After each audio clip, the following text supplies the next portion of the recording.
ದಾವಣಗೆರೆ ಜಿಲ್ಲೆ ಇಲ್ಲಿ ಕಾನೂನು ಸುವ್ಯವಸ್ಥೆ ಭಾಳ ಚೆನ್ನಾಗಿ ಅಚ್ಚುಕಟ್ಟಾಗಿ ಮೇಂಟೈನ್ ಮಾಡಿದ್ದಾರೆ. ನಮ್ಮ ಪೊಲೀಸ್ SP ಅವರು ಮತ್ತು ಎಲ್ಲ ಪೊಲೀಸ್ ಅಧಿಕಾರಿಗಳು ಭಾಳ ಶ್ರಮಪಟ್ಟು ಕಾನೂನು ಸುವ್ಯವಸ್ಥೆಯನ್ನು ಒಳ್ಳೆಯ ರೀತಿಯಲ್ಲಿ ನಿಭಾಯಿಸಿದ್ದಾರೆ. ಅದರ ಜೊತೆಗೆ ಒಳ್ಳೆಯ ಕೇಸಸ್ಸು ಸಹ ಇಲ್ಲಿ ಪತ್ತೆ ಮಾಡಿದ್ದಾರೆ. ಇವತ್ತು ನಾನು ಇಲ್ಲಿ ಡೀಟೇಲ್ ವಿಶ್ಲೇಷಣೆ ಮಾಡಿದ್ದೀನಿ. ಅದರ ಜೊತೆಗೆ ಮುಂದಿನ ದಿನಗಳಲ್ಲಿ ಏನು ನಮಗೆ ಸವಾಲುಗಳಿದೆ ಅಂದರೆ ಸೈಬರ್ ಕ್ರೈಮ್ಸು, ನಾರ್ಕೋಟಿಕ್ ಡ್ರಗ್ಸು ಮತ್ತು ಸಂಘಟಿತ ಅಪರಾಧಿಗಳು ಮತ್ತು ಆರ್ಥಿಕ ಅಪರಾಧಗಳು, ಅದರ ಬಗ್ಗೆ ಸ್ವಲ್ಪ ಜಾಸ್ತಿ ಗಮನ ಹರಿಸಬೇಕು ಮತ್ತು ಪರಿಣಾಮಕಾರಿಯಾಗಿ ಕಾನೂನು ಸುವ್ಯವಸ್ಥೆಯನ್ನು ಮೇಂಟೈನ್ ಮಾಡಬೇಕು ಅಂತ ಎಲ್ಲರಿಗೂ ಇನ್ಸ್ಟ್ರಕ್ಷನ್ಸ್ ಕೊಟ್ಟಿದ್ದೀನಿ. Thank you. ಸರ್, ಈಗ ಪೊಲೀಸ್ ಕೌನ್ಸಿಲಿಂಗ್ನಲ್ಲಿ ಈ ಕೇಸ್ಗಳಲ್ಲಿ ಡಿಪಾರ್ಟ್ಮೆಂಟ್ನ ಇನ್ವಾಲ್ವ್ಮೆಂಟ್ ಜಾಸ್ತಿ ಆಗ್ತದೆ. ಅದ್ರ ಬಗ್ಗೆ ಕಂಟ್ರೋಲ್ ಮಾಡೋದು ಯಾರು ಮಾರಲ್ ಬಗ್ಗೆ ಮಾತಾಡಬೇಕು, ಅದೇ ಡಿಪಾರ್ಟ್ಮೆಂಟ್ ಆಫೀಸರ್ಸ್ ಕೂಡ ಇನ್ವಾಲ್ವ್ ಆಗ್ತದೆ. ಇಲ್ಲ, ಅದು ನಾರ್ಮಲಿ ನಮ್ಮಲ್ಲಿ ಗಮನಕ್ಕೆ ಬಂದಿದೆ. ಕೆಲವೊಂದು ಪೊಲೀಸ್ ಅಧಿಕಾರಿಗಳು ಮತ್ತು ಪೊಲೀಸ್ ಸಿಬ್ಬಂದಿಗಳು ಪೊಲೀಸ್ ಕೇಸಸ್ ಏನಿದೆ ಅದರಲ್ಲಿ ಕ್ರಿಮಿನಲ್ಸ್ ಜೊತೆಗೆ ಭಾಗಿಯಾಗಿರೋದು ಅಂತ. ಪರ್ಟಿಕ್ಯುಲರ್ಲಿ ಬೆಂಗಳೂರು ಸಿಟಿನಲ್ಲಿ ಕೆಲವೊಂದು ಕೇಸಸ್ ಆಗಿದೆ.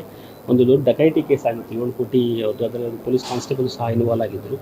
ಇದರ ಬಗ್ಗೆ ನಾವು ಕ್ರಮ ತಗೊಳ್ತೀವಿ. ಇನ್ಫ್ಯಾಕ್ಟ್ ಪೊಲೀಸವರು ಈ ಥರ ಭಾಗಿಯಾದರೆ ಸಾಮಾನ್ಯವಾಗಿ ಉಗ್ರವಾದ ಕ್ರಮ ಆಗುತ್ತೆ. ಯಾಕಂದರೆ ಯಾರು ಪೊಲೀಸ್ನವರು ಕಾನೂನು ಸುವ್ಯವಸ್ಥೆ ಕಾಪಾಡಬೇಕು, ಅವರೇ ಕೃತ್ಯಗಳು ಮಾಡಿದ್ರೆ ಅದು ಸಮಾಜದಲ್ಲಿ ಅದು ಒಳ್ಳೆಯ ಒಂದು ಸಂದೇಶ ಹೋಗೋದಿಲ್ಲ. ಅದಕ್ಕಾಗಿ ಇದರ ಬಗ್ಗೆ ಜಾಸ್ತಿ ಗಮನ ಹರಿಸ್ತೀವಿ. ಮತ್ತು ಒಂದು ಕಡೆ ಕ್ರಿಮಿನಲ್ ಪ್ರೊಸೀಡಿಂಗ್ಸ್ ಇರುವಂಥದ್ದು ಒಂದು ಕಡೆ ಇರ್ತದೆ, ಜೊತೆಗೆ ಡಿಪಾರ್ಟ್ಮೆಂಟಲ್ ಆ್ಯಕ್ಷನ್ ಏನಿದೆ ಅದನ್ನು ಸಹ ಉಗ್ರವಾಗಿ ಮಾಡ್ತಾರೆ. 2021ರಲ್ಲಿ ದಾವಣಗೆರೆಯಲ್ಲಿ ಒಂದು ಪ್ರಕರಣ ಆಗಿತ್ತು ಸರ್. 4 ಕೋಟಿ ರೂಪಾಯಿ ಫ್ರಾಡ್ ಆಗಿದೆ. ಅದರಲ್ಲಿ ಪೊಲೀಸರೇ ಹಣವನ್ನೇ ಹತ್ಯೆ ಮಾಡಿದ್ದಾರೆ ಅನ್ನೋದು ಗಂಭೀರ ಆರೋಪ ಕೇಳಿ ಬಂದಿರೋದು. ಅದನ್ನು CID ವರ್ಗಾವಣೆಗೆ ನಿಮ್ಮ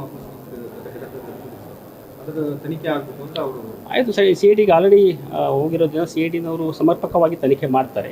ಇನ್ಫ್ಯಾಕ್ಟ್ ಇತ್ತೀಚಿನ ದಿನಗಳಲ್ಲಿ ನೀವು ಗೊತ್ತಿದೆ, CIDನವರು ಬಹಳ ಒಳ್ಳೆಯ ಪ್ರಕರಣಗಳು ತನಿಖೆ ಮಾಡಿದ್ದಾರೆ ಮತ್ತು ತನಿಖೆ ಗುಣಮಟ್ಟನೂ ಸಹ ತುಂಬ ಚೆನ್ನಾಗಿದೆ. ಪೊಲೀಸ್ ಹೌಸಿಂಗಲ್ಲಿ ಕ್ವಾರ್ಟರ್ಸ್ ಕಡಿಮೆ ಶಾರ್ಟೇಜ್ ಇದೆ. ಅದು ತುಂಬ ಜನ ಎಲ್ಲೋ ಬಾಡಿಗೆನಲ್ಲೇ ಇದ್ದಾರೆ. ಸ್ಟೇಟ್ ಡಿಸ್ಟ್ರಿಕ್ಟ್ ವೈಸ್ ಏನಾದರೂ ಹೌಸಿಂಗ್ ಲೇಔಟ್ ಅಂತ ಬೇರೆ ಏನಾದರೂ ಹೊಸ ಪ್ರಾಬ್ಲಮ್ ಇದೆ? ಈಗ ಆಲ್ರೆಡಿ ಪೊಲೀಸ್ ಗೃಹ 2025ನೇ ಅದು ಏನಿದೆ ಅದರಲ್ಲಿ 6ನೇ ಫೇಸ್ ಕೆಲಸ ಪ್ರಾರಂಭ ಆಗ್ತಾ ಇದೆ. ಅದರ ಆಲ್ರೆಡಿ ನಾವು ಅಲಾಟ್ ಮಾಡಿದ್ದೀವಿ ದಾವಣಗೆರೆ ಜಿಲ್ಲೆಗೆ. ಮತ್ತು ದಾವಣಗೆರೆ ಜಿಲ್ಲೆಯಲ್ಲಿ ಇನ್ನೊಂದು ಏನಿದ್ರೆ IG ಮತ್ತು SP ಅವ್ರಿಗೂ ಸಹ ಕ್ವಾರ್ಟರ್ಸ್ ಇರಲಿಲ್ಲ.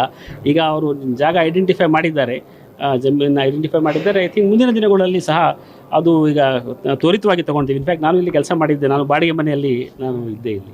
ಜಿಲ್ಲಾ ಮಟ್ಟದಲ್ಲಿ ರಾಜಕೀಯ ಒತ್ತಡ ಬಹಳ ಆಗ್ತಾ ಇದೆ ಪೊಲೀಸ್ ಅಧಿಕಾರಿಗಳಿಗೆ. ಅವರು ಕಾನ್ಸ್ಟೇಬಲ್ನ ಟ್ರಾನ್ಸ್ಫರ್ ಮಾಡಿದ್ರು ಸಹ 1 ತಿಂಗಳವರೆಗೂ ಅವ್ರು ಹಾಜರಾಗಲ್ಲ. ಅದು ನಾನಂತೂ ನೋಡಿದ ಯಾವುದು ಒತ್ತಡ ಇರುವಂಥದ್ದು ನಾನಂತೂ ಕಂಡಿಲ್ಲ. ಸರ್, ನೀವು ಬೆಂಗಳೂರಲ್ಲಿ ಒಂದು ಇನ್ಸಿಡೆಂಟ್ ಹೇಳಿ ಸರ್. ಒಬ್ಬರು ಲೇಡಿ ಕ್ಯಾಬಿಗೆ ವೆಯ್ಟ್ ಮಾಡ್ತಾ ಇರ್ಬೇಕಾದ್ರೆ ಒಬ್ಬರು ಅಸಾಲ್ಟ್ ಮಾಡಿದ್ರು ಅಂತ. ಆಯಿತು, ಅದರ ಬಗ್ಗೆ ಕ್ರಮ ತಗೊಳ್ತೀವಿ. ನಿರ್ದಾಕ್ಷಿಣ್ಯವಾಗಿ ಕ್ರಮ ತಗೊಳ್ತೀವಿ. ಯಾವುದೇ ಕೃತ್ಯ ಯಾರೇ ಮಾಡಲಿ ನಿರ್ದಾಕ್ಷಿಣ್ಯವಾಗಿ ಕ್ರಮ ತಗೊಳ್ತೀವಿ. ಐ ಥಿಂಕ್ ಪೊಲೀಸವರು ಮುಖ್ಯವಾಗಿ ಏನಂದರೆ ಪೊಲೀಸವ್ರ ಮೇಲೆ ನಂಬಿಕೆ ಬರಬೇಕು ಜನಗಳದು. ಅದಕ್ಕಾಗಿ ಅದರ ಮೇಲೇ ನಮ್ಮ ಏನು ಸ್ಟ್ಯಾಂಡರ್ಡ್ ಆಫ್ ವರ್ಕ್ ಏನಿದೆ ಅದರ ಮೇಲೆ ನಿಂತಿದೆ. ಸೊ ದಟ್ ಜನ ನಮ್ಮಲ್ಲಿ ನಂಬಿಕೆ ಇಡಬೇಕು ಅಂದರೆ ಪೊಲೀಸವರು ಪಾರದರ್ಶಕವಾಗಿ ಕೆಲಸ ಮಾಡಬೇಕು. ಅದೇ ರೀತಿಯಲ್ಲಿ ಇತ್ತೀಚಿನ ದಿನಗಳಲ್ಲಿ ಯಾರು ಅದಕ್ಕೆ ಉಲ್ಲಂಘನೆ ಮಾಡಿದ್ದಾರೆ ಅದ್ರ ಮೇಲೆ ಕ್ರಮ ತಗೊಳ್ಳಿ. DK ಶಿ ಅವ್ರಿಗೆ ಏನಾದರೂ ಥ್ರೆಟ್ ಇದೆಯಾ?